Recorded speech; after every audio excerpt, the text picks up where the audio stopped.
در شما اگه فکر میکنید تو پخت آش دوغ خیلی ماهرید، باید بگم دستور پخت قبلیتون رو بذارید کنار، چون تو این ویدیو تنها راه صحیح پخت یه آش دوغ خوشمزه رو بهتون نشون میدم که مطمئنم درست کنید یه طعم متفاوت رو تجربه خواهید کرد. بریم که با هم دیگه درستش کنیم.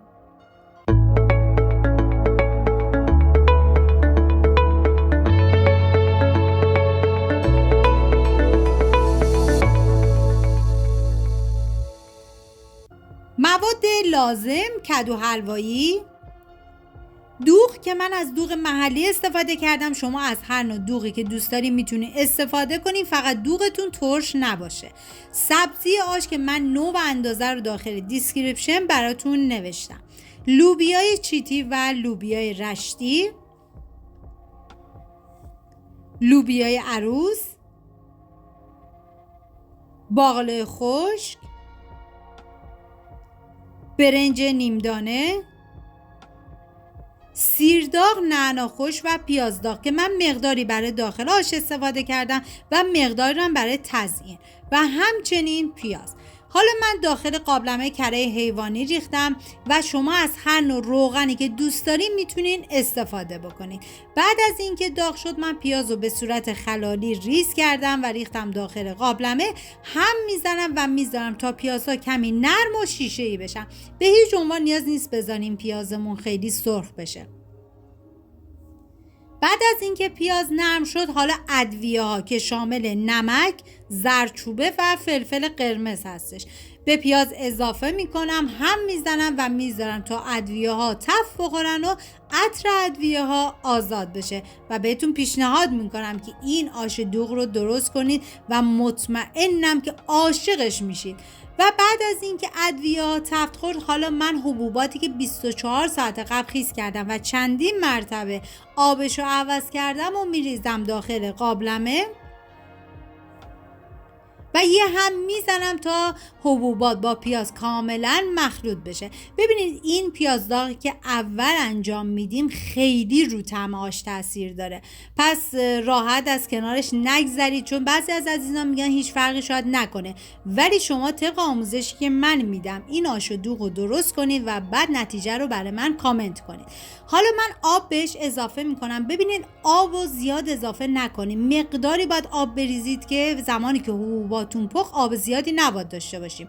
و به هیچ عنوان باقلا رو نذارید با حبوبات بپزه، چون رنگ آشتون رو سیاه میکنه. پس جدا میذارم میپزه. بعد از اینکه پخت به آش اضافه میکنم. کدو حلوایی رو پوست گرفتم و تخمه هاشو جدا کردم. حالا کاملا ریزش میکنم.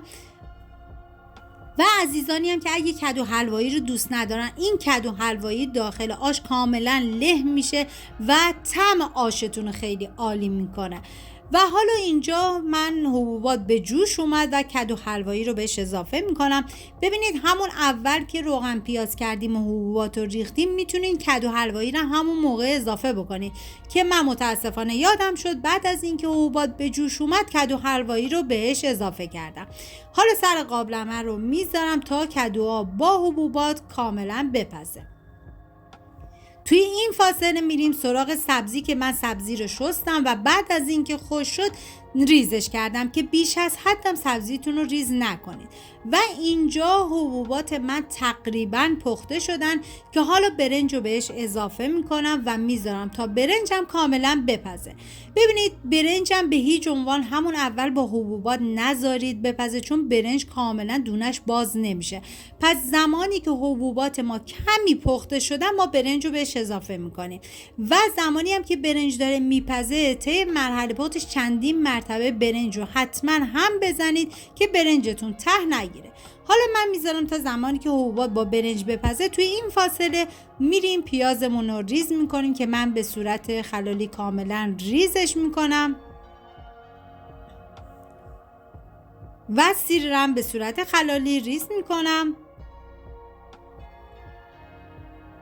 حالا میریم سراغ آشمون که اینجا دیگه برنج کاملا پخته شده. من یه هم میزنم.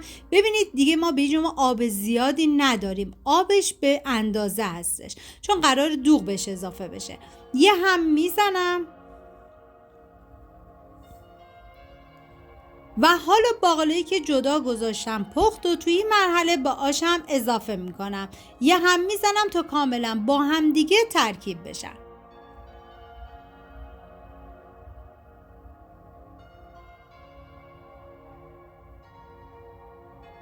و حالا دوغ رو بهش اضافه میکنم. ببینید زمانی که دوغ رو به آشتون اضافه میکنید باید تونتون هم بزنید که دوغ بریده نشه و تا زمانی که دوغ به جوش نیومده ما باید همینجوری هم بزنیم. من اول 2 تا دوغ رو اضافه کردم و بعد از اینکه دیدم کمه دوباره نصف دیگرم بهش اضافه کردم. هم میزنم و بعد از اینکه دیگه به جوش اومد حالا سبزی رو بهش اضافه میکنم و یه هم میزنم تا کاملا با هم دیگه مخلوط بشن.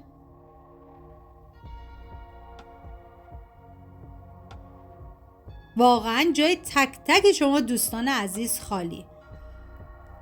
و حالا مقداری از سیرداغم میریزم داخل آشم و دوباره یه هم میزنم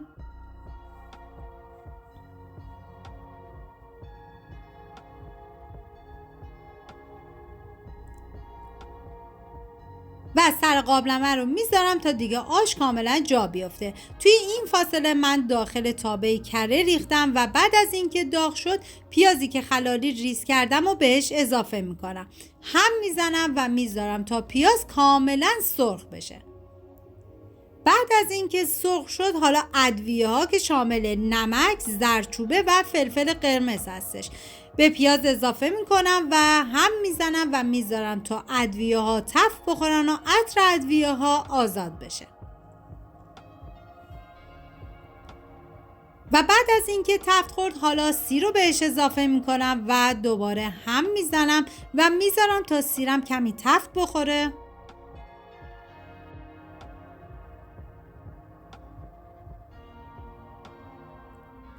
و بعد از اینکه سیر تفت خورد حالا نعنا رو بهش اضافه میکنم. ببینید زمانی که نعنا رو اضافه کردید یه هم بزنید، همین که یه تفت خیلی مختصر خورد دیگه زیر حرارت رو خاموش کنید که من اینجا دیگه زیر حرارت رو خاموش میکنم و میرم سراغ آشم. و اینجا دیگه آش کاملا پخته شده که من یه هم میزنم. ببینید این آش من برای 10 نفر در نظر گرفته شده. شما به اساس تعداد نفراتون دیگه باید موادتون رو کم و زیاد کنید. حالا من پیاز داغ رو به آشم اضافه میکنم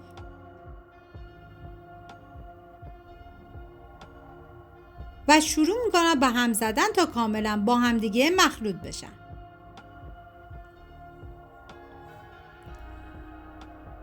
و دیگه بعد از اون میذارم تا آش کاملا بپزه. راستی من منیره هستم، امیدوارم از این ویدیو خوشتون اومده باشه و اگه تا الان کانال رو سابسکرایب نکردید خوشحال میشم سابسکرایب کنید و برای دوستاتونم بفرستید. لایک و کامنتاتونم که کلی به من انرژی میده و کمک میکنه ویدیوهای من به افراد بیشتری نمایش داده بشه.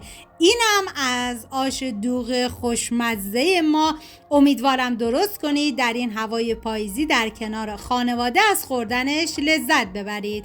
ممنون که مثل همیشه تا آخر این ویدیو همراه من بودید. تا یه خوشمزه دیگر، بدرود.